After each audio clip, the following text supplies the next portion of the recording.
piano now. Yeah. Yeah, Salifu, it's just unfortunate. You getting me? We started this platform, I remember very well, somewhere 2-3 years ago, with just less than 100 people. I don't know what happened. A platform with more than 15, 20, what do you call it? Is it, what's the name you call? Those that control these platforms. So any condemned person can just be posted on this platform. Who are all these people? Who are they? Where are they coming from? Please, Salifu, I know you own this particular platform because I remember very well you called me, spoke to me then before you put me on this platform. Was it the way this platform was? Every idiot think he can just be on this platform and start insulting. Let one of them just tell me. What is it as a management or board or whatever you think? What is it that we have to do or we're supposed to do for these players that we are not doing? Tell me where the mistake is coming from. You just stand up and just be posting rubbish, nonsense on platforms. If somebody thinks he's mad, somebody can be more rough than you do. You just sit on platform and be talking rubbishly. What the hell you think you are, this Mensa? What have you achieved? That's what I'm asking you. And the one that was complaining if he was Togbe, and you can never be Togbe in your life. None of your family can be Togbe. So what is it? You cannot be, and you are not. So why do you even bother yourself to come and talk? Rubbish. Were you happy with the way the boys were playing?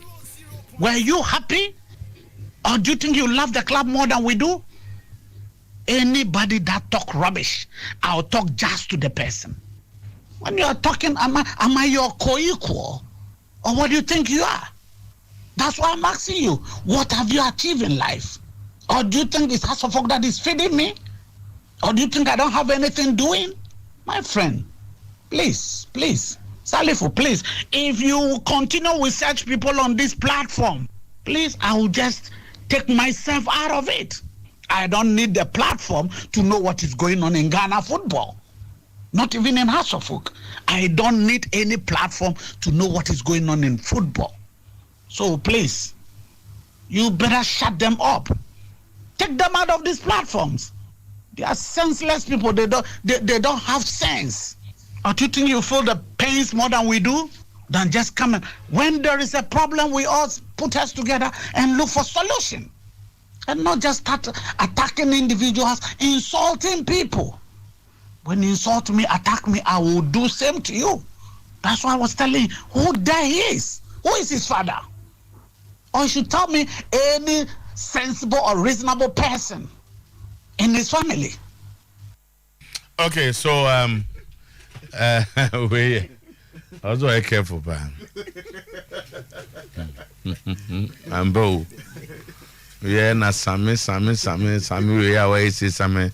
Ne charges no back. Okay, Bafo. This is a hard journey. A hard journey.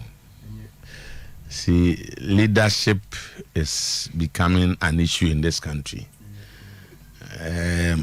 Edu baby so they are also human beings too. 100.7. That is why you are a leader.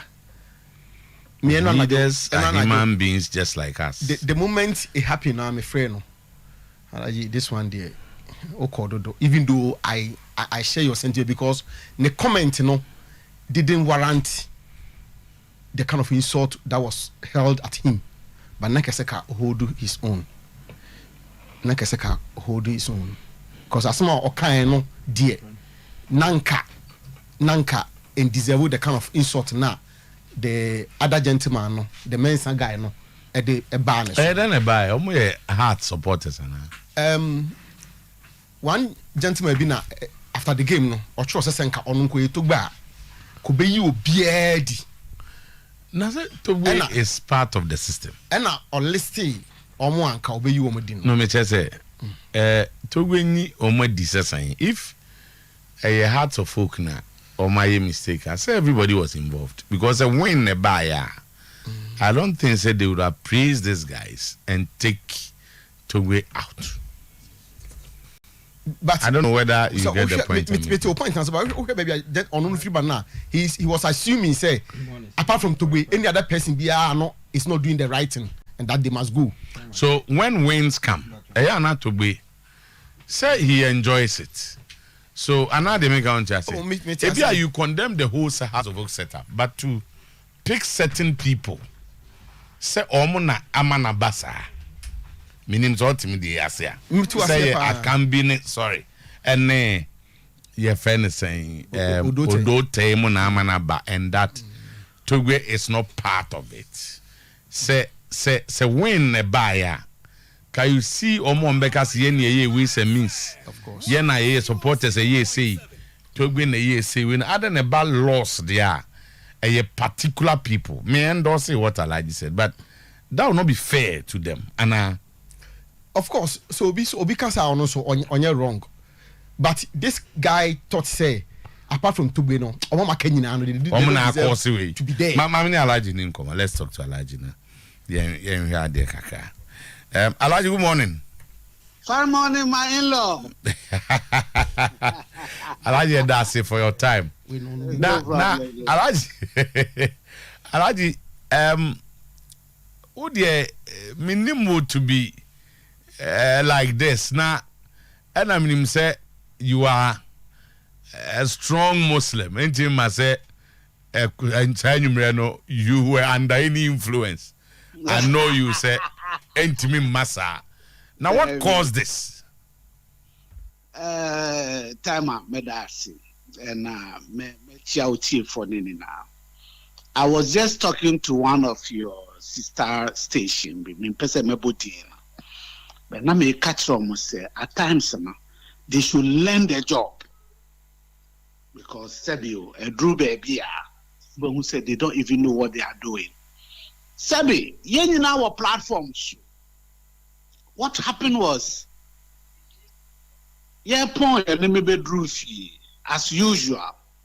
I started glancing through platforms, share near Kosu. And I mean who say, Obi the Abba platform no say, and I don't know yet talk be afraid. He would have sacked me. And to me who you know, and I'm so many bars who say, Entina onye talk be afraid. You getting me? So what have I done wrong there? And one I'm a kind know. And this guy started insulting me. Our platform, and I said, no. I mean, he had once said, "Akwaya bibi like said, ebufuaba." So a lot of people will try their possible best. Opportunity na akamadu actually. So there were a lot of messages coming from both all angles. So I feel them if you listen, I cannot be replying them one after the other. So I decided to do that audio now. Okay. Now so me find two platforms. That is just that was the best option. So be cancel my kind. Oh, one say any can. I mean frame earlier producer frame now I was listening at the background your I mean everything about me say massa when the temper rises now. Yeah. Drew baby who cry now be near maybe later Obebisa will say me me say You getting me? I could have gone, I mean, like below the belt. But that one, so me can. Are you still on that platform? Oh no! I've taken myself out of it at all. I mean, and some about Chidi, I can imagine. Send me another timer, another me back case. But so when given an opportunity, would you say same way on Abeka, assuming say, and then you are on another platform and this thing just comes up? Oh, me, the only thing me can say, those that feel say, well, ebia near me can, and I near me can, ebia different the way I be in a different angle. It's an angle, yeah. You use words like rubbish, idiot, nonsense. Those are words. You don't use them in public. That one I agree with you. So I'll use your station or your media now. I want to retract those words now, like the nonsense, foolish, all those kind of things. Yeah, I agree with you perfectly. Oh, okay. Now, why examine so examine? I think that's a good one, a bold one there. Maybe about so for realizing, say, use words which you probably wouldn't have used. But would you reconsider your existence on these platforms? Because I say maybe a better large in Canon saying no. Now I can react on a platform. Wouldn't you reconsider your continuous stay? It was our platforms, Oh no, I agree with you 100%. Well, who say 2 wrongs can never be right. Yeah. One, some of these platforms, I believe, say almost consider your continuous existence.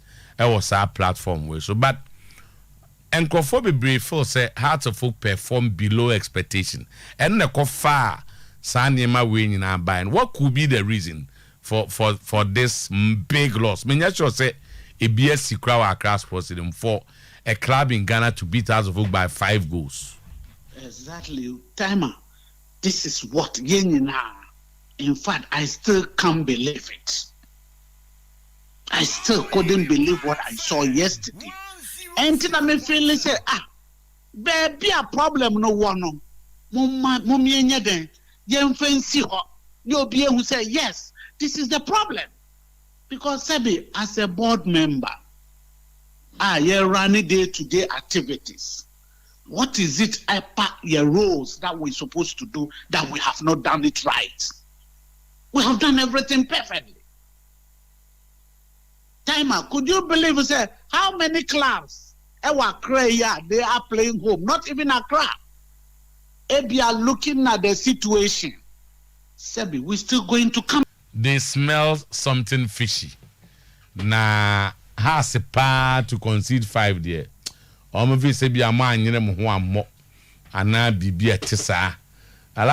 would you react to comments like that? Timer, honestly speaking, Oshe and Rabon, ye place na ambo homomaden at all. Because Oshe send ye minim send ye boys ne ebobo. I don't know what really happened. Unless ye shiamo no mo can asem etre why things went wrong that way yesterday. But it is not something I can say this is the bet. To be honest with you, they did not play any good football yesterday. Okay.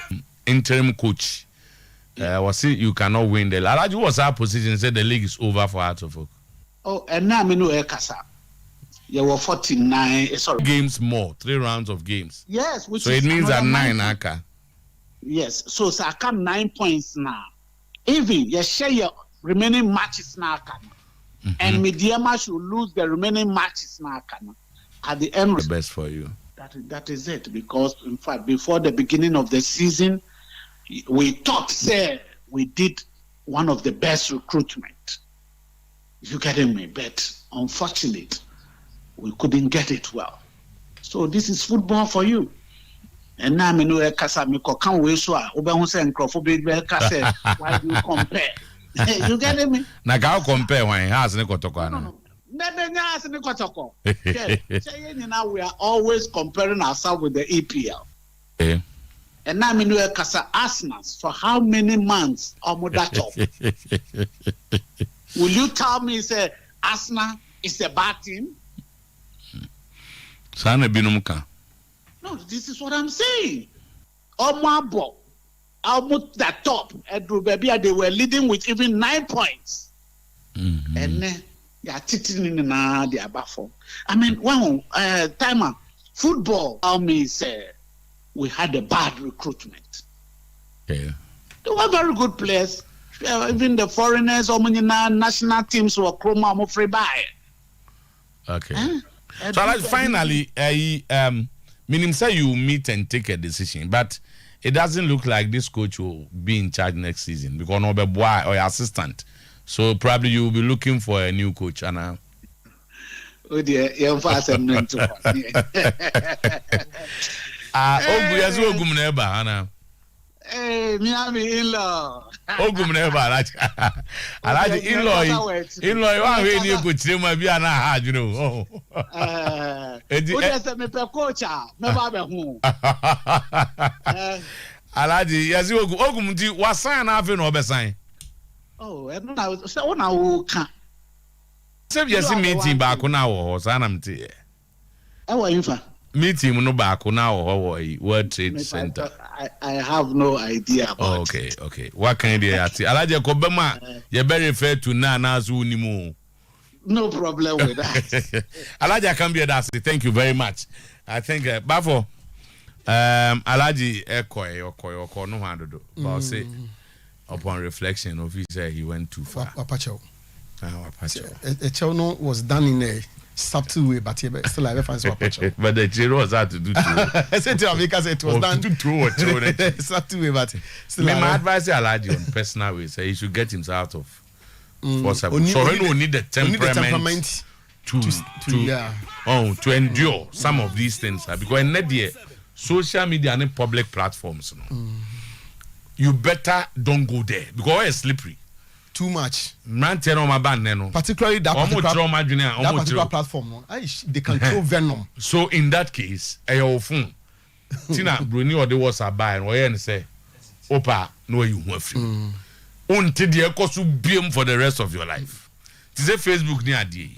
Me will be a dear no name when I'm in some more can and no what broken no me in free. And one with it. A yes, since so be quite reacting as Sebi, what could dinner them. O man, no, ya tem. Ombeyo, and up, come back one. Not good, Oma neighbor. They said, dear, Chroma, dear. No, near Basan. Now, why your program no crown go vote me remember ye I'm not doing no mobile. But our hobby. Oh, me they say is you made him number of life. But I say, I know one say, Alaji man disowning no. Alaji Emma, the man on disowning. Hey, to that extent, yes. And I have all my description to crowd down. But boys, your own Tom was a crow.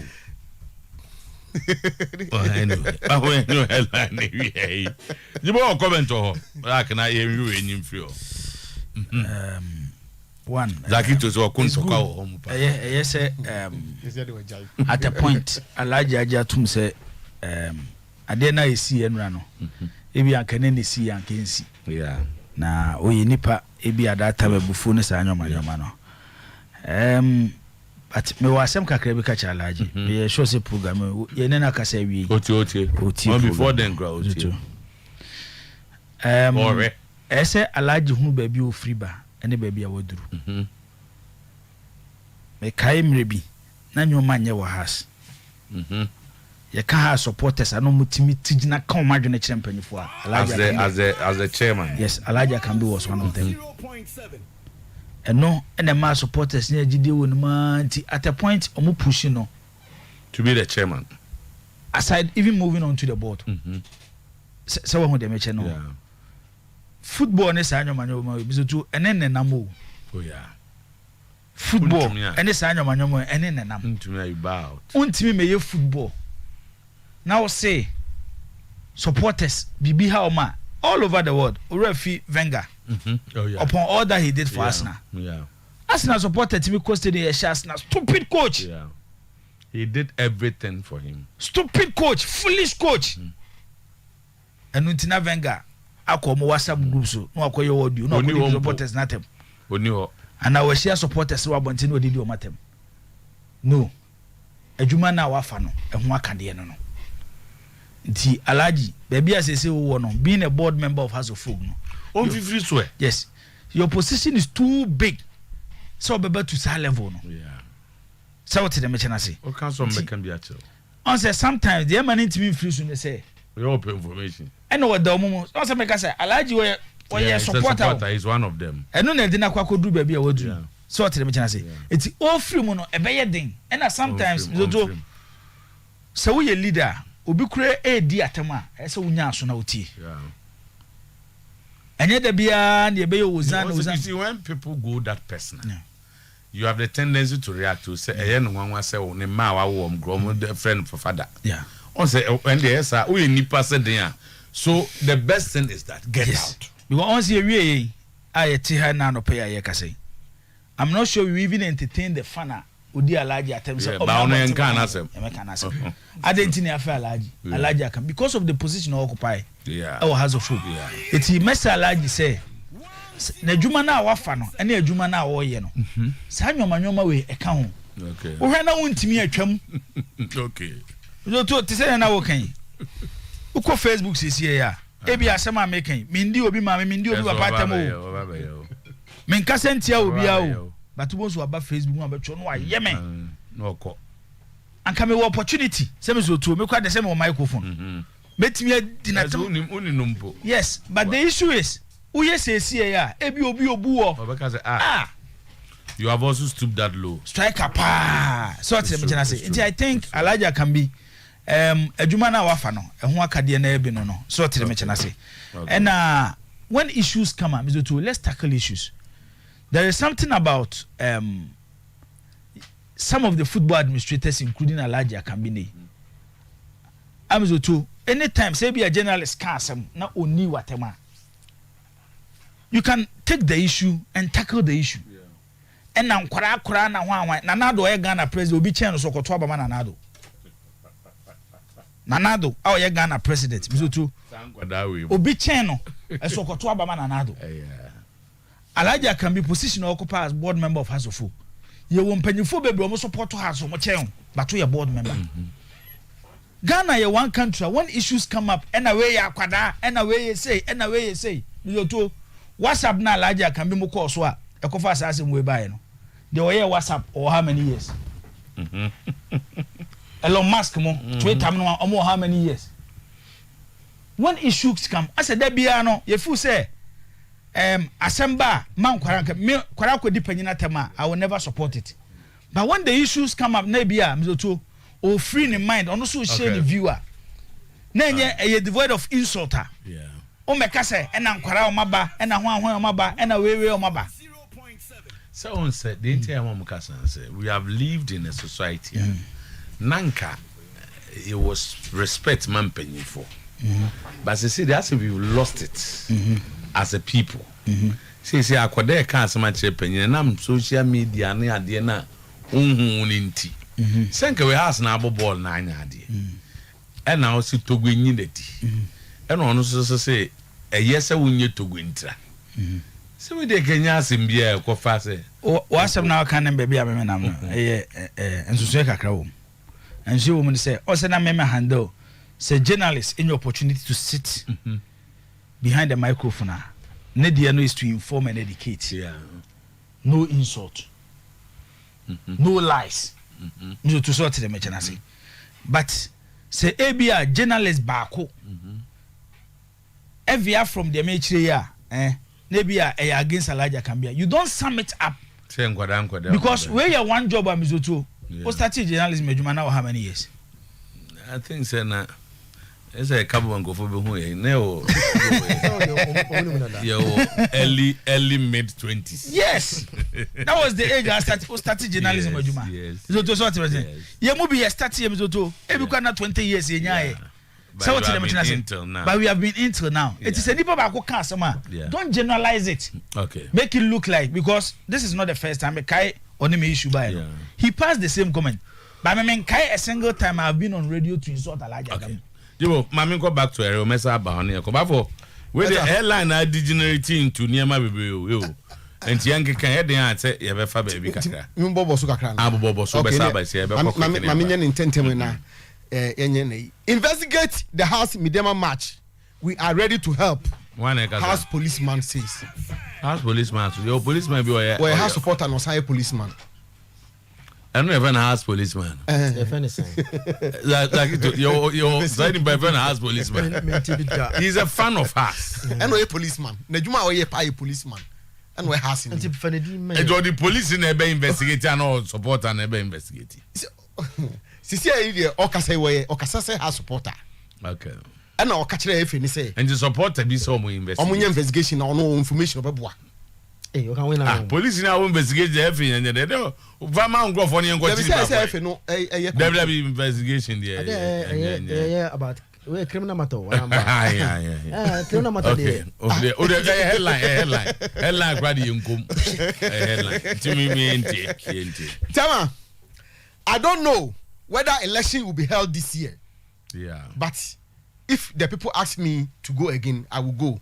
Get years of Kreku. Yeah. I feel they were way Just saying. Say I can't conform the song tiasi. But you see you or see say on the obey train for the client of the people. Once the people a cut a conco for sign endorsement. Once endorsement in by a completer, and just people say he should go, he will go. But election about the end to this year. Meanwhile, the time so in the October. Says I know can there and me that would be unfortunate because about one it's not about endorsement. Election have been held in this country. He went on oppose. Election is not about endorsement. Election is a statutory stuff. Or constitution is 4 years to aba. Ubi no mako to aba. Nti abato na se no. Eno obi abeka se yema obi ama. Nti twaso. Nti as for election organization nobody decides it. Whether so nyina so pelkra that should be done on an election grounds. Then we can what I say. No, that's more. No. Them because yem fa na sem no. O see onye sure say beto aba. Ono na o kasa no onye statute. He's not. Ono onye statute, onye GFA constitution. So I'm saying that sesa no kanwa edu ba bia na interpretation. But election there, sisi e wo Ghana hai. Ana NDC for ade omkoye. Sadodo na azo mpo radio mama. Yet the party went ahead to organize an election which will seek to the endorsement. Your process at the endorse set to us. Yen kase depending in our permit, there's no election. Even if so be also power, there should be an election to endorse that decision. See the make can say there are no air cano. It's unfortunate for a president or GFA to speak like that because Senipa or GFA in Asomopel there should be an election which will endorse your candidate. But Tina make us say but he does not decide. But he concedes any time. No. But we are educating people. He does not decide whether there will be elections or not. GFA statute now making it clear. So one person cannot say so that's not for him to decide. You could be the president, but you don't determine whether there will be election or not. Election there, GFA Mrana do better now also a president. So if you're an overwhelming favorite, you go and get that endorsement. Election I see.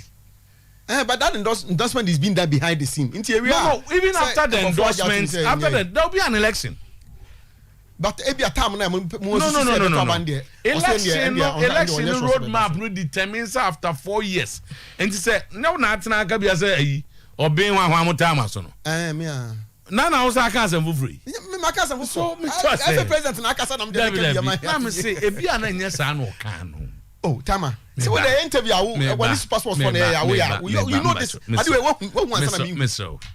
Me find say we nsi ebi anya but me kire say the important point is that see it Ghana hi MP before ntimi nkan kire say Ghana fo nyina pay nti ento aba say Ghana fo nyina so omo pewa ukọ election na se na Ghana fo no so omo pew na ba ho aba be ka say MPP ne pewo mo since our constitution says that 4 years there should be an election. You cannot sit and say my free SHS, my we Ghana bay na my ye entino me twaso. It's not done like that. So let your man go for Tiasi. I mean, for we what Tiasi and how do you? Oh, me Matias, but every president in Akasa on Kasa, be on Miss Cotuno. It's passport for yeah. Okay, so can they probably might have misquoted. And Ebi Omubusan said that Ben Yebetwaba, no, see me name Dakro. Oh, you saw this year. And I'm so only saying this year. Also, about elections, but about 2 years, GFM ran the same fear, and be also Mutuaba. Saban near 2 years the buy-in. But one, na Kofi amu amuso betimi aka say ye hwe ya ye pay nto aba sanity tama Kinfesa conceded 2 goals after holding referee hostage me dofo adada me match sanity mi chemi ade omudi ye referee no ho ade omudi ye referee no omo ye ne dey first half no omo so ma referee no dressing room enye Kinfesa afo na ho ya Kinfesa afo oh tama yeah that's it I hope say on better video no dia ma after dem so correct confirm asma me ni jibo kan de bia say Accra Lagos cities are in dire financial situation but de bia you can no the message abroad say they are not tama or see they train for just one day omo timi yes camp no work training enye team omo ni scared ye training tama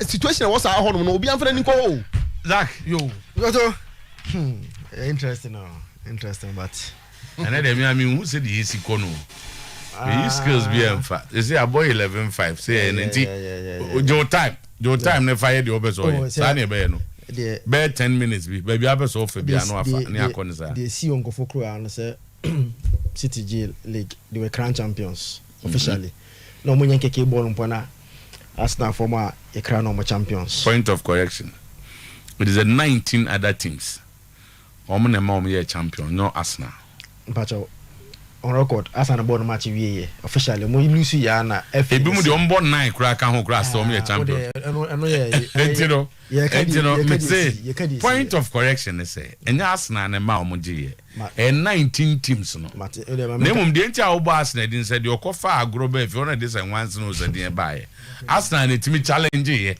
omo maka nyina ye ma ekoda ya te de be ka bia ya te but fact they say the moment Nottingham Forest say Arsenal na FA no officially confirm say Arsenal lose. It's because the others were sleeping.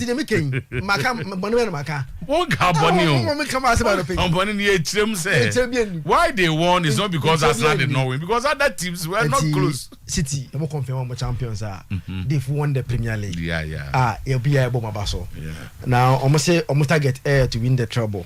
Now, almost meet me a match United treble no win here the only English team to achieve that feat. And in between Manchester United and Inter Milan. So if they want to achieve that treble and match Alex Ferguson achievement now. And see about so Guardiola have done Saturday no you say just that the wide NST has already a BSC pen in the Premier League. And to you about so also my there. There no way be in terms of what 3 at so in terms of winning 5 in 7 years, 4 in 5 years, a BSC da. Coach be there in the Premier League. And you know, he's just doing the coach na da. So I say. No, that's the difference. Oh, yeah, until Bonabaso. So, you know, I'm my intimate beam. Oh, my. So, what will be a video? I'm on team no guana. Rabi say enye coach no sa coach one time ko there's a basic team no there. That's all. Okay. Nti no the Guardiola bia nti dia all ye ne no. Oh yeah, oh kan. No bi na ye no ntimi nye. Da bi ono wa ye no one time no akotan baby.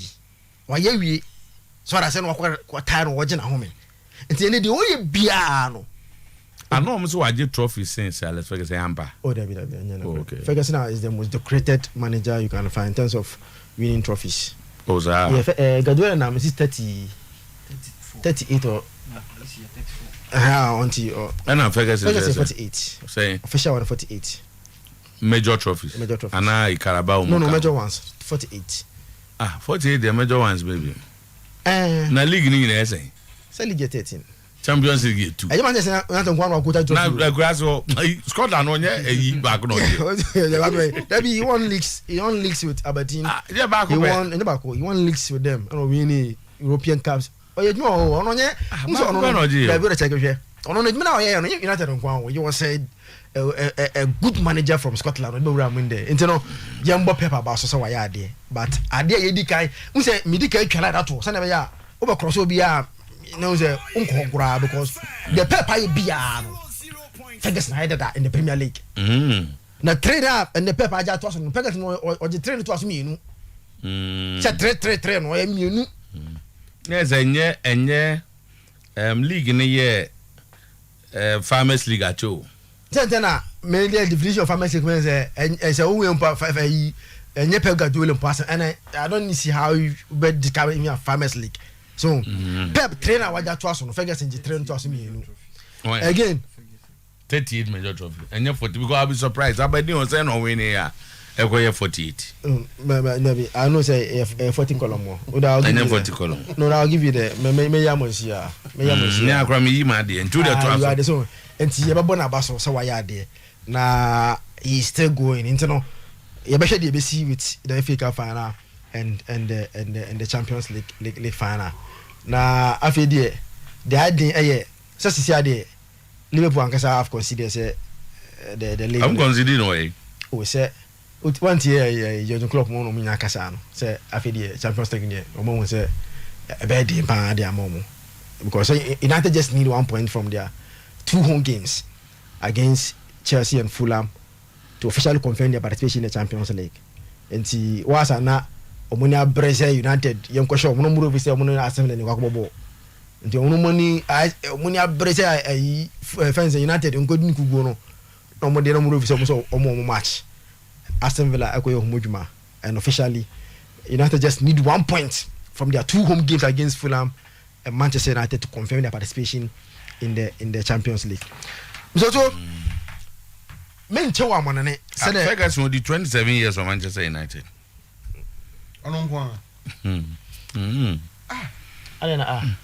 But I was just confirming something.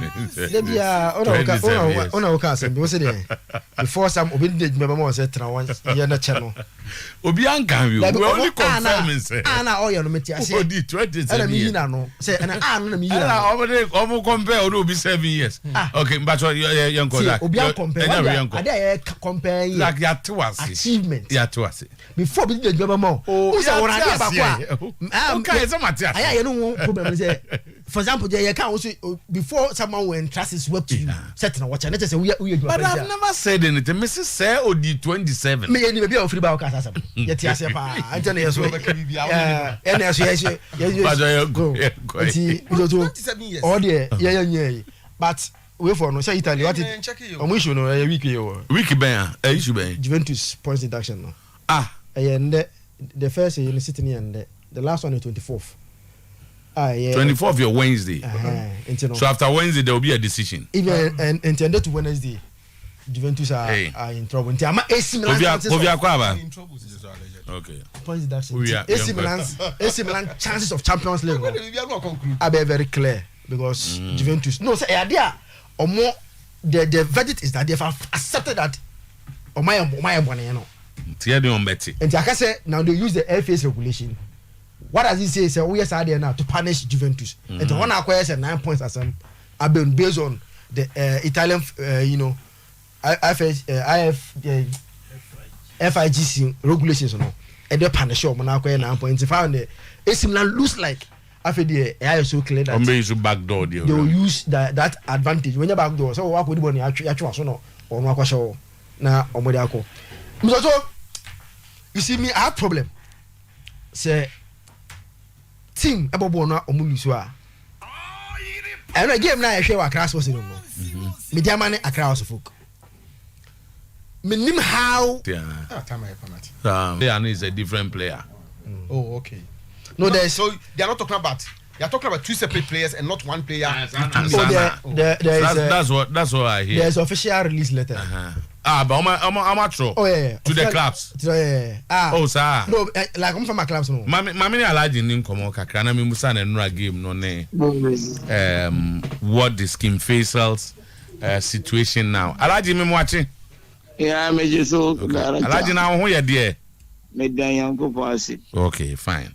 Alaji nura de abrankasi ankoyi. It was one game and we're expecting Kim Face at least. We expecting to win, but the players disappointed us. But to me, can be a reference so we did not join in the buy. With me, my baby. But sir, referee no only the any kotoko draw na boy only the any and friend say. So we didn't want that matches. Only the any baby ani Gold Stars. And our baby we. Okay. And then menu we cry the uncle passy then open in Sanka. We did in open in Sanka. Okay. Okay. Alajama say a relegation fight na heading. Oh, and you doing Uncle Ponche. Okay. Is there any that so back on the protest? No, now what did you have if one can? Yeah, you know, Bisa almost say almost last week Friday, and this is so mess but we are waiting for them.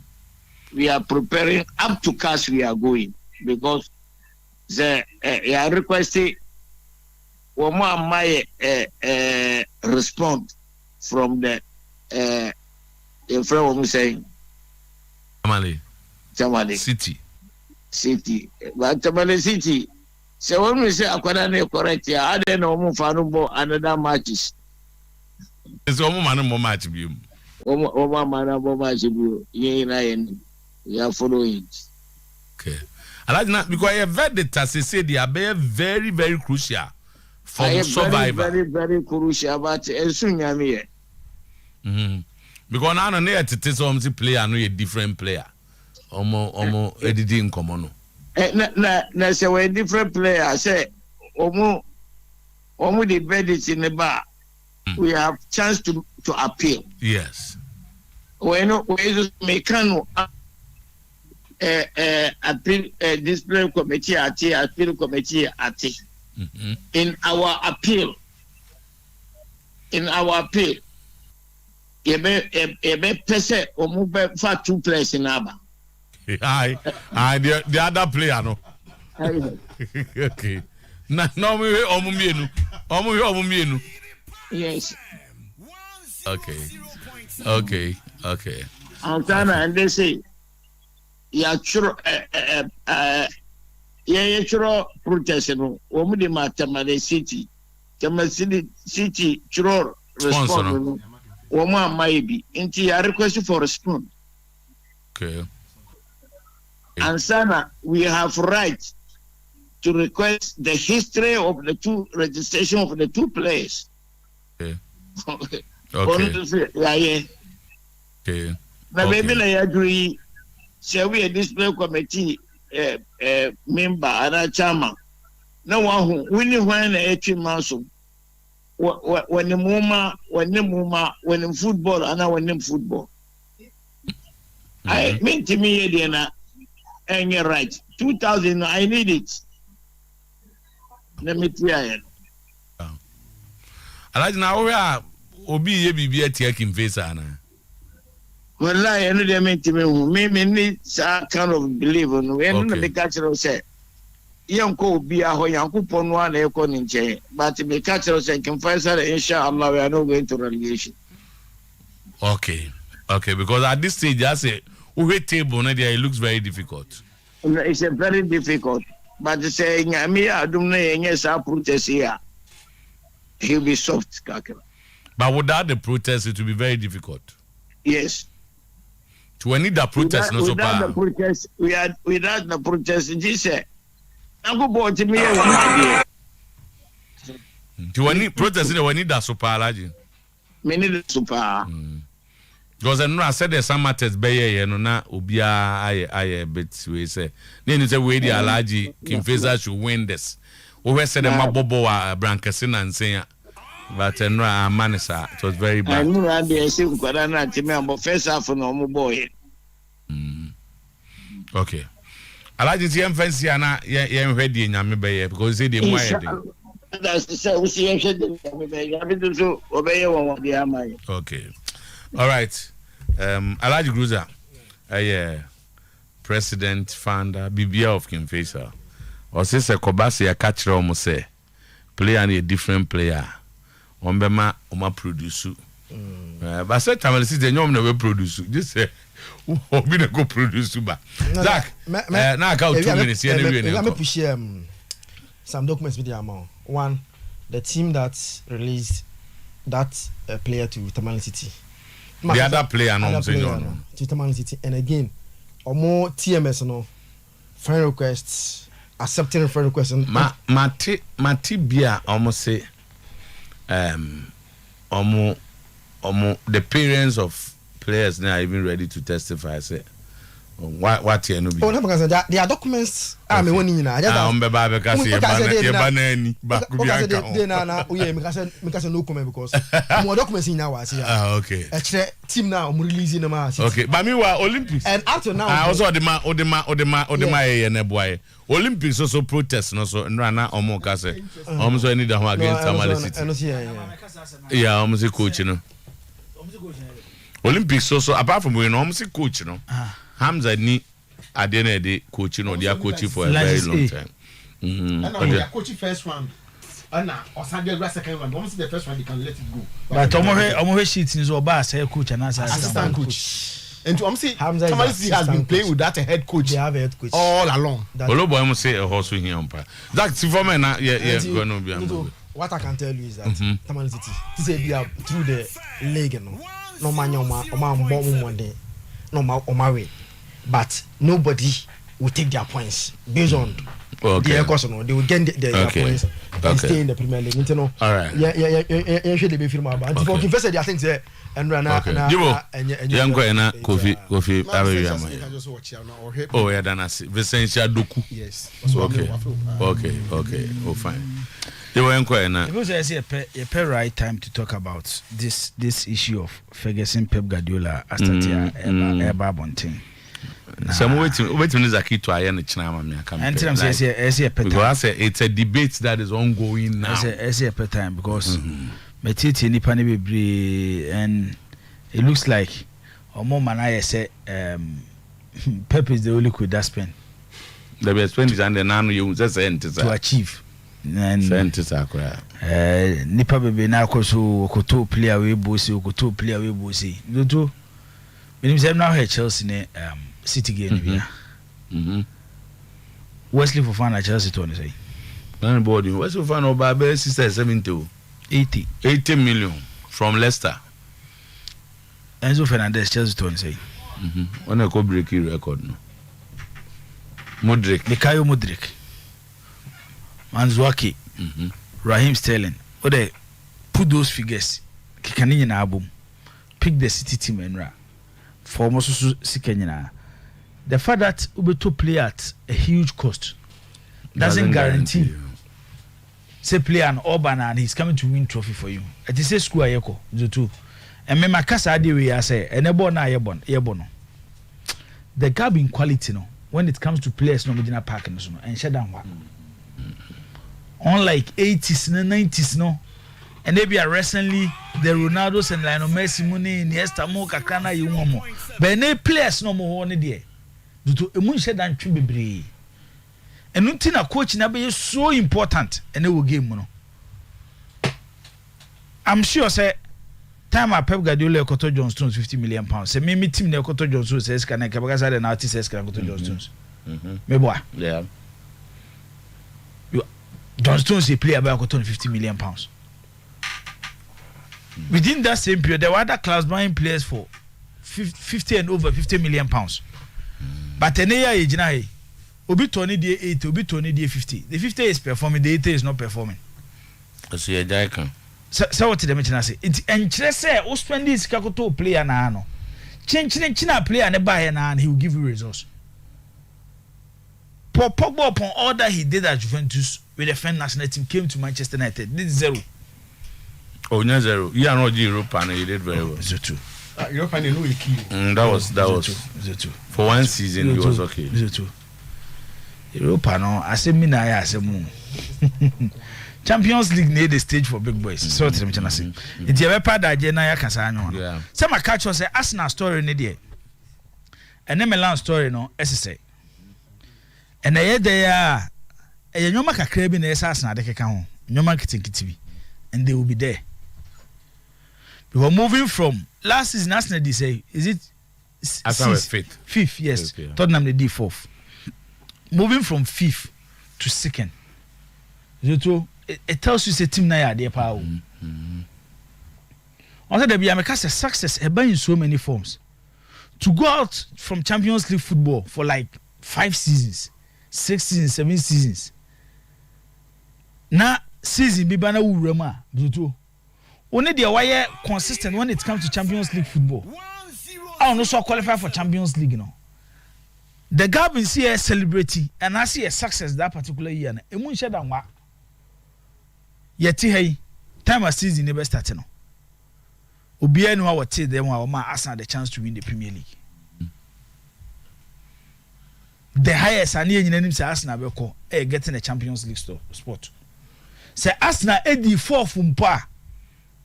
Based on our recent records, no, because Arsenal are there. Because at the end of the day, Oma achieve our target of getting Champions League football next season. So me cast almost story in Milan the necessary. Okay, was it 2 seasons ago? The battle between Milan and Inter Milan for the Scudetto. At the point Milan be lead here, and the Inter beside Milano. Omoje championship normally lead Milan 11 points.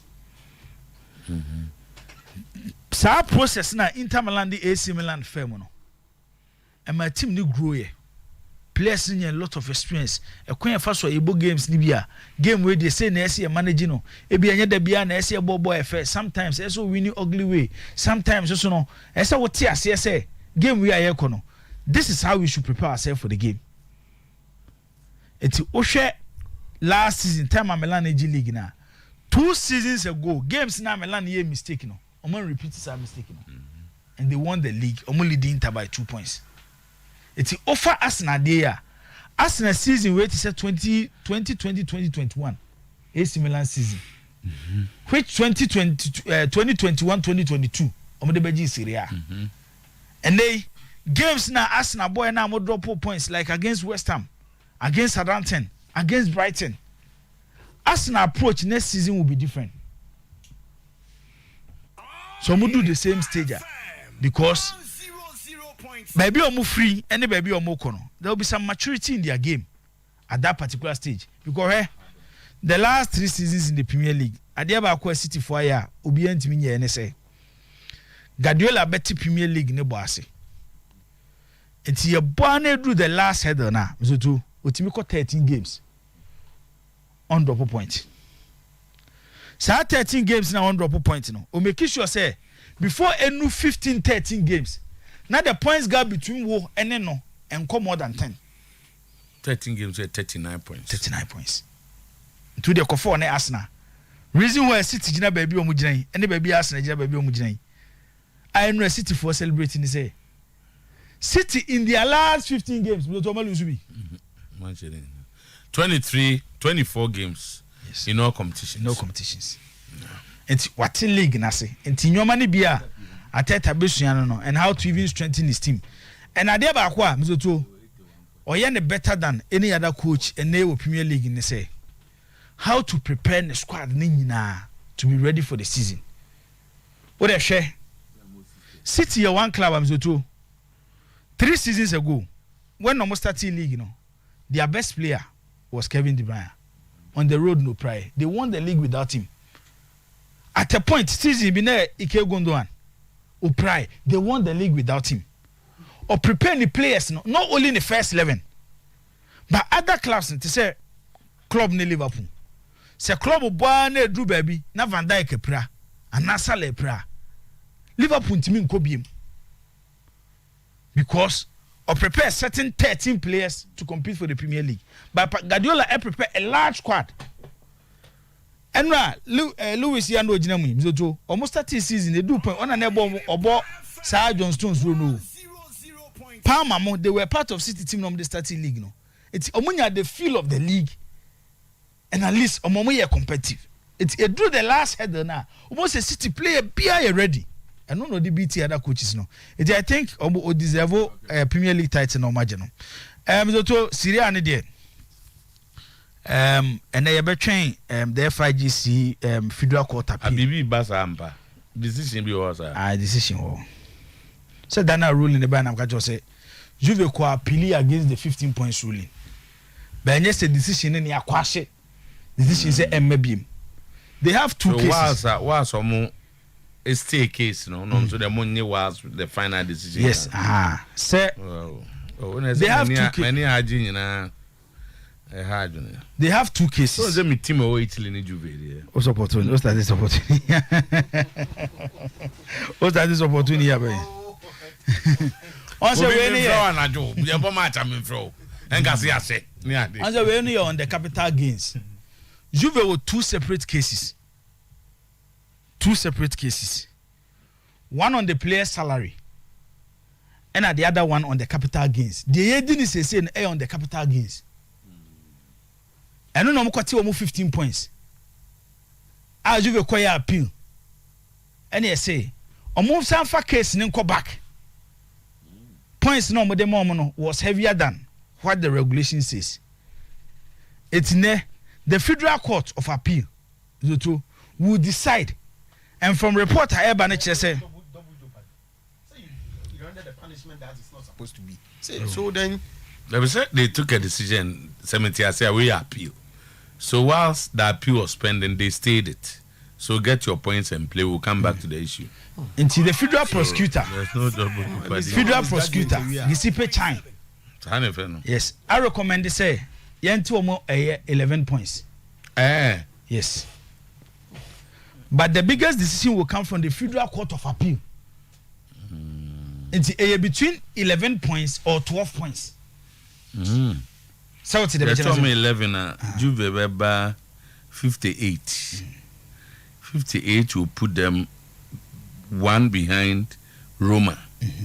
And the 58 and the Umbeba 8th position. And that's a 7th position. So Umbe move. But they have a game. A more game no. To almost share Umbe 72. Total 61. It still doesn't give them a Champions League place. So they may be content most likely with the Europa Conference. It will be waiting for the Federal Court of Appeal of the FIGC. Then there is another one on the player's salary. And it's even also possible Ombe deducted Juve points. Beam. Yes, before the start of Serie A next season. Okay. So what did I say? And no, they might accept the 15 points. Because no might go with the 15 points. They be on best start Serie A next season minus 15 points. Okay. So what did I say? Kitu everyone Vinicius as 7 hour can. Sa Krona, Sa Valencia Krumon trouble. And I think the politics of European football sometimes in favor Nipani bin Semo Moka. Javier Tabas, one person, anything dirty about Spanish La Liga, Obeba Bontia be defending. And I meet in the comments after the Valencia fans in the year Vinicius Jr., I was sad. So Obekaya, Asna Kubo game be Valencia. And Omoko Huru, Asna black players. No Champions League. No Champions League game. And a Patrick Vieira. Eba Bontibe Kache Riasin, you know, say, throughout his life as a footballer, when him say racism be one thing in Europe, but on Rua Stadium be to say Masteya. Our supporters, a dear to do for them, at to say Masteya Sports Stadium. The next thing UEFA did, instead of investigating and sending off Patrick Vieira Akano, was giving Patrick Vieira ban. And they baby a Liga Janane say, we a Liga produce a lot of stars. To say they no Vinicius catch them, or say a Liga Maradona abo. A Liga Ronaldinho abo, a Liga the two Ronaldo sabo, a Liga like no Messi abo. But a Nadia, your sister from getting these quality players, I turn a league into a racism league. And they baby omujinano, Jojo, say La Liga Messi Vinicius Junior. Omo cash cow ni be players be omo kwa bonten ko ton omo mama for ko La Liga no. I think that game was in 2003. Yes, 2003. Valencia Sharks na 2-1. 2-1, yes. Yeah. Yes. Yeah. Choosing supporters over the stars of the league, I'm the Toma League near league, no. One dangerous area. I'm a Fusa Habie Tabas. Kekanko. This is a player the league should protect him.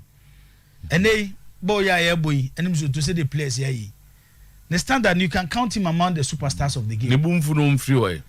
And Enra say the camp, make attempt of even requesting for Real Madrid Somonton. But player and the Fu say. Oba Europe no settle well Madrid. He wants to play Real Madrid. E wo fie Mizoto. Can find that some there. Sebe bosome na akiri kakra. Na me no kan wo dem asin. Alaji ntie ni ye. Na won ti say football na ye bo no Mizoto. Wa ho de ntimi de woje obi so timi tina dem e determine wo fate wa ho den etimi de oje obi so timi tina dem e determine wo fate na ye ka the interest association of our football e ho ne ye di koduru say King Faisal as a football club ye de yakotete the interest association of Ghana football na ye no clubs no person mo relegation the King Faisal account King Faisal born in the say yakobo World Cup ena King Faisal founder owner bankroller Alhaji Karim Gruza part of Black Stars management committee ena yakomo obi $100,000 ne bo ma no say mo bia magana ni bia no asonte say Black Stars management committee members ne budget aye de maamo no mo de ewo mo bia benya $100,000 enye saa efo mo nye pressure Ghana for de be man no yentimi nso ano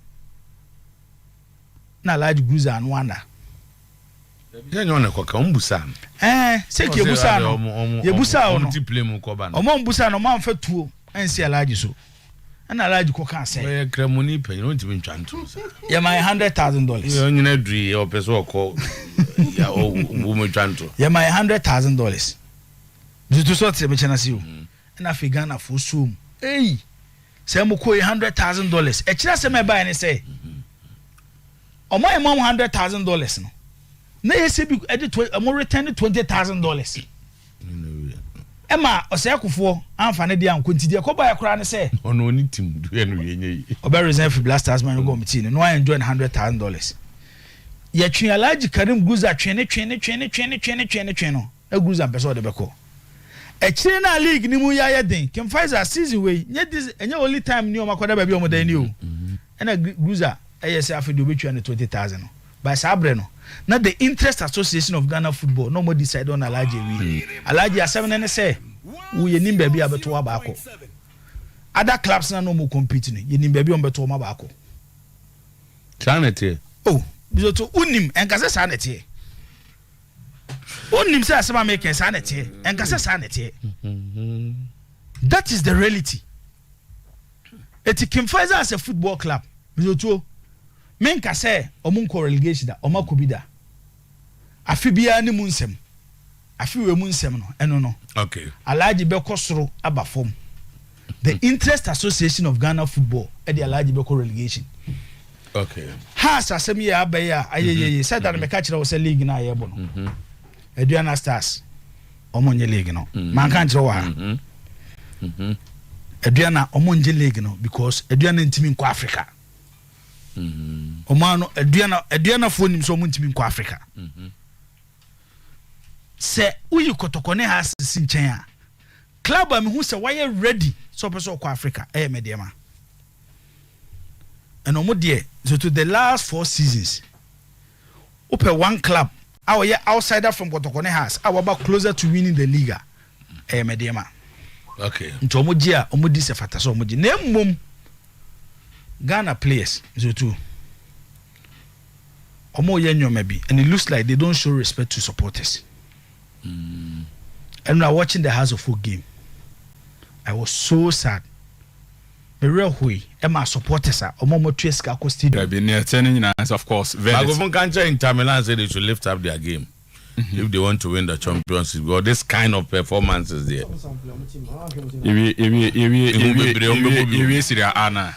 They will prepare for the Champions League. Okay. Sierra so the actual next 2 weeks now. The Serie A is done until they will prepare for the Champions League. Okay. Netin na and se verdict in Beba. They mean from Juventus and Penny for your team no they are staying alert. Okay. In case a decision lawyers no almost say 7 and they are 7 lawyers. In case a decision and far more. The body they resorted to more a revoke 15 points. They once again resort to that body. That's Connie. Okay. And tomorrow resorted to that Italian Federation. Now lawyers need be no who name. I have lawyers. And she said verdict in a banasa and farmer Juventus in this way.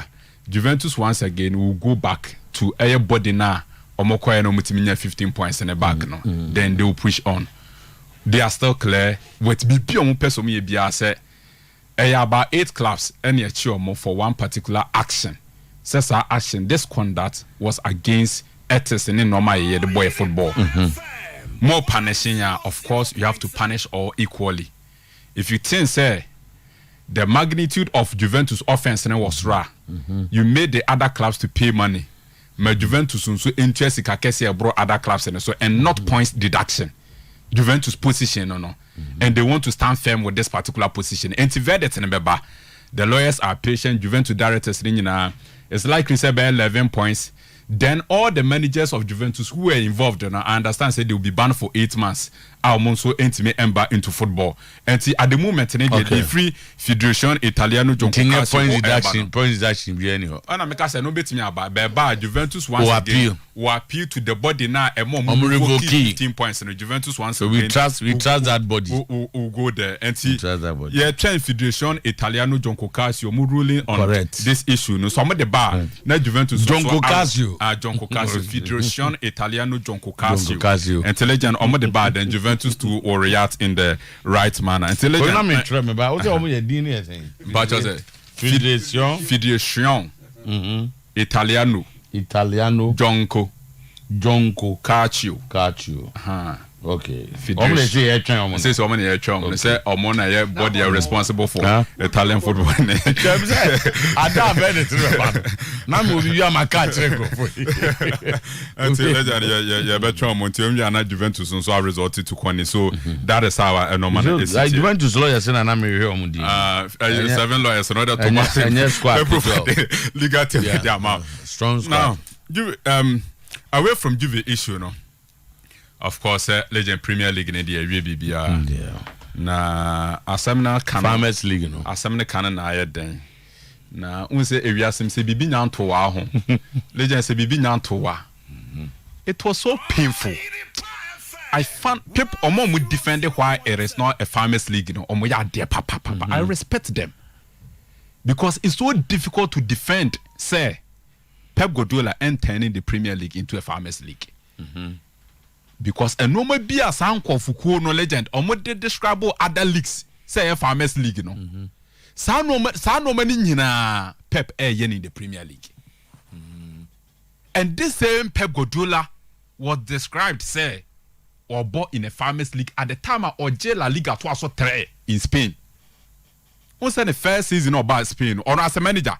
The first time I started to coach top flight football legend it was Spain or just La Liga no kwant also 3 times obi en rem then I am yan say as at that time no Messi the manager anu crampo no bo so mu ya no masa ba be say won e chene Osasuna mo na ebobo na ba Premier League ba to Bolton let us at that time make say people should analyze Pep quality na wo ho no because legend had you me say me fa Pep Guardiola na ankasa ni router Mijidi said this is the cheapest Farmers League obo. League for Pep Obuni. Because John Stones, Laporte, Akanji, Nathan Aki, Gondugan, Rodri, De Bruyne, Haaland, Grealish, Fifudi. Legend Raymond or do mu dominate Premier League. Anyoma. Yeah. Se players we say mutimi dominate Premier League. Now se Pep the Vetovades. Daniel Alves right back. David Jordi Alba kwado ametono sa French boy Eric Abidal Gerard Piqué Carlos Puyol na ne midfield Xavi Iniesta Busquets na ne attack ne first season na ne attack your boy ne Thierry Henry when that season was treble Henry eto Lionel Messi people didn't analyze our treble da on the first season was treble Akito so onye bi da. That been the first season was trouble. Okay Inter Milan in England. Ubo Inter Milan in England. O see Ferguson and aka Inter Milan. Omo magic treble. Oh, Akito. Seriously. Me ba Inter Milan magic treble ni bi da. Magic treble. You mentioned them. Correct Brem. And the Okan and say, the Okan and say. Obo Inter di. England there. Only Ferguson magic treble. Among Italy, the Jose Mourinho here with Inter. And a Pep on so yeah. One Pep. Okay, and maybe another man. But to also go through the time in time yeah. Okay, a brand new. Legend. Anti legend. Shadio.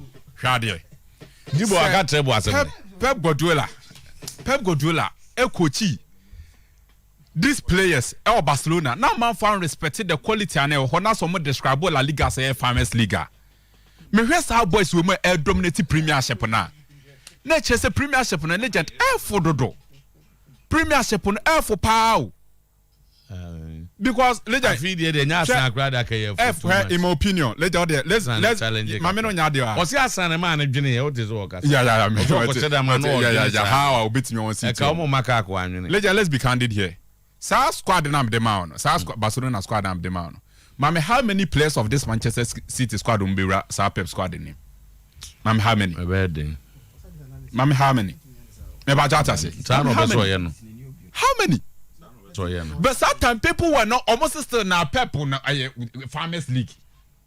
But here, when him say England, people want us to believe say quality no dominating. If you for the Akanji, Nathan, that quality we good enough to dominate her. Also be of Messi, Xavi, Iniesta, Eto'o, Henry. Later be Pedro de Villa, Messi. So the dominator also above farmers. You didn't respect the quality. Then I am as at that time, so bet English teams in the one was answer show. Still no farmers. Still no farmers league. Watch it. Sir Alex Ferguson. I think watch it twice. Final 2009. 2009 was the final. Our Champions League. 2011 was also the final the Champions League. Yet almost umbra Premier League as an win say Pep a coach. And no buy. And no call Bayern Munich as an oba. Call Bayern Munich legend or G League net was 3 times. And no ball hat trick in the semi-final almost was a hat trick in the semi-final of the Champions League. About 3 was almost was to umbra Premier League a Hane League. And a legend Papaya by Premier League. Papaya by Premier League. On be 5 demo. And what they dominated the last 6 was 5. The last 6 seasons in the Premier League, watch 5. And no man here say Emma La Liga near Farmers League ni no legend. Satam na Messi so ma with Michel goes sa and Haaland so mo oyere. Was say goes sa. Yes, Messi defenders in La Liga. They didn't respect him. Almost defenders na asa. And then the Premier League the defenders asana because Haaland are better to records be in his first season. Tina me catch us a legend. Bibi omode describe Pep Guardiola wala Liga ni Bundesliga say Farmers League bia. ABC in the Premier League. Edu how on person change narrative no. Say how dey enter. Let's not do that. The person make Kenya na say. Ya wo era ho legend do bebe team say team bi nya top coach. No nya quality material. Edu how respect wo mo. En kase league ni Farmers. Okay. And that is point. Ya ngwe Pep. Na me na legend ha dey. When him say Pep call Bayern Munich no. When him kwan wade ayi for no faso Premiership class for no faso. Sure. Oba wa be choma. Arsenal kwa de no momobo. Sa. Oba Munich ni Arsenal. Barcelona na Pep de wa yem ho adwuma achew. Na se ne ne kobo. Aha, mo no mo manru one. So be so be ka satam win Bayern Munich team ni yi. Manuel Neuer, Philipp Lahm, David Alaba, Bastuba, Jerome Boateng, Javi Martinez, Xabi Alonso, Bastian Schweinsteiger. Okay. The team no. Na the front three Lewandowski, Arjen Robben, Frank Ribery. So be the team we air dominate. No, sa team no almost about Europe on be English top teams no.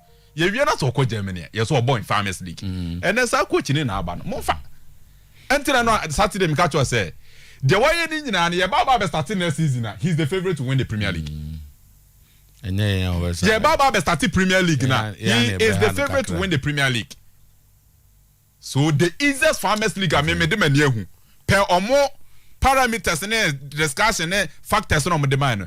The easiest and then say Foden, Akanji, Nathan Ake, De Bruyne, Gundogan mo be dominate. Sana Xavi, Iniesta mo ebo Farmers League and we mo yede. Okay.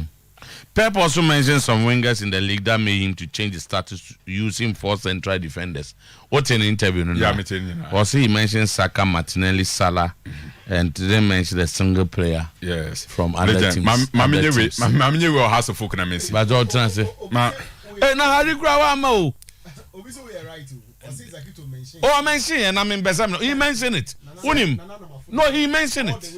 No, he mentioned it, but yeah, now on say he mentioned it. Zach, we may not go there. Till why mention? Why would I refer to Inter Milan? You mentioned, but Bia, what you should say in Sebia, you forgot to mention what's a Pep air copy or more marine treble. Then you mentioned Sir Alex Ferguson. And I call Inter of 2010. So as I say, and you was one kind. Mamma House of Folk, dear. See, Legend Radio. And I did about for a boy. Miti Elijah can be. Now Elijah can be making statement to be now. I am the pa. Or say, in his candid opinion, House of Folk are somewhat the best of materials. Or Ghana Premier League. No more quoting BM on best start. Well, say discussion with Crack. I am maybe discussion be or Tafo. On the Aquayado program be or so. I wasn't no so amazing. My house in a quarter was an interesting one. So House of Folk the quality movie. Okay, but legend, so what this quality are? Because before you move on, I'll say per Kofi Riki's assertion, that means the EPL has been a Farmers League since 93. Because Ferguson won 8 out of the 11 seasons. He's won 3 times consecutively twice. So it's not the first time a coach is dominating it. Also, nobody has ever described La Liga as a Farmers League. It is rather Bundesliga and Serie A when Juve won it 9 times consecutively. Bayern has won the Bundesliga 10 times consecutively. Pep hasn't won the 5 consecutively. He shouldn't twist facts. Okay, that's somebody's assertion. In the first place, man, can't watch 5 minutes. I don't think you know Kwame Asiama. Let's watch 5 in 6. Ewo Premier League. Watch 5 in 6. And as that time, no one who. The discussion over there, and we are discussing Pep. Pep and discussing internal center on Pep as a manager. Now, legend, my mention has to focus. Elijah can be say more the best of materials. Legend. So what the best of materials? Nasi Baba show 5-1. A unprecedented our club and Abakosimu. Our class sports stadium. It means that I was all told was an outstream. Legend radio. Okay, last week make about 3 times so. Me can about 3 times say a normal mate about House of Folk name Mediama. Now when him say you a game no players no House of Folk players no they've started pointing hands each at when him say koso me catch Elijah can be say so we did some of the best of materials no time me best some 5-1 sebi previous you wouldn't sit down and say one year side game no say. So they have to investigate. They have to investigate. They have to take in interest. Now, legend, so behind the scenes, they would have to assemble these players and investigate every single player who was part of that game. Because minim diabetes and minim diamaye. Hey, yes, I did GF Bebamo. Mr. Minim diabetes. Different from my Chanti. One case I mechanic 3 times last week. I just almost started some move per GF Bebamo, Pomunyana match and Coende. See, a bumpe. See, Behanamuba Monia, go check Radia. Mekan with video is to say. But what is all different from high school? Mekan video is to say. Mekan video is to say. Calls were placed to some players at a House of Folk. Hey, calls were placed to some players at a House of Folk. Me the meeting I catch you on no. People place calls to House of Folk. Omo writing him. Elijah can be all the best of materials. Ya mejitum. I omo trawa me aso mo 5-1. Go and watch the attitude of the players. All right. Take your time. Watch the attitude of House of Folk players. Some of the players they've been promised land, as I say. Hey, I'm telling you. By why? Me say I'm telling you, sir, some of the players they've been promised land. It is Elijah can be say. Omo the best of materials. No trawa me abe so 5-1. They should investigate the playing body. Land where Takwa and Accra. Oh dear, legend winning Romeo.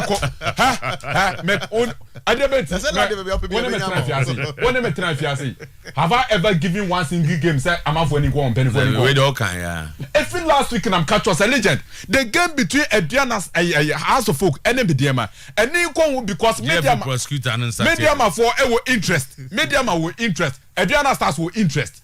And it's that game, no. House of Folk now open home goal. A lot of people were interested. People have not been fair to us goals. And people are sitting down. Giving Kofi this is a House of Folk. My catcher said, Meno. House of Folk supporters today they've understood me. Me say I don't support House of Folk this way. Say enya me Otuo-Acheampong, I'll be the first person. Kofi Meda say yema hari kwan no nkasa kakra ne ba for ya bona shim papa we also don't call the message ne ba as usual. But ba for kakra me also watch me train no time no pass. He's writing. Oh yeah na wo de na ba na. He's writing. He's right. Tama kakra ye tititi no. To have also gone summarize na time. Kakra ye tititi no. Any de Kofi dia beka ho no. The FA everywhere you may some person save the integrity of the league. Okay, no Acheampong. Or see that you should integrity in one other way. Say it's an compromise the league. No. Okay. I think the FA some person save the integrity of the league. Okay. Momo now sir. Kofi Meda also don't go first one. I mean, can say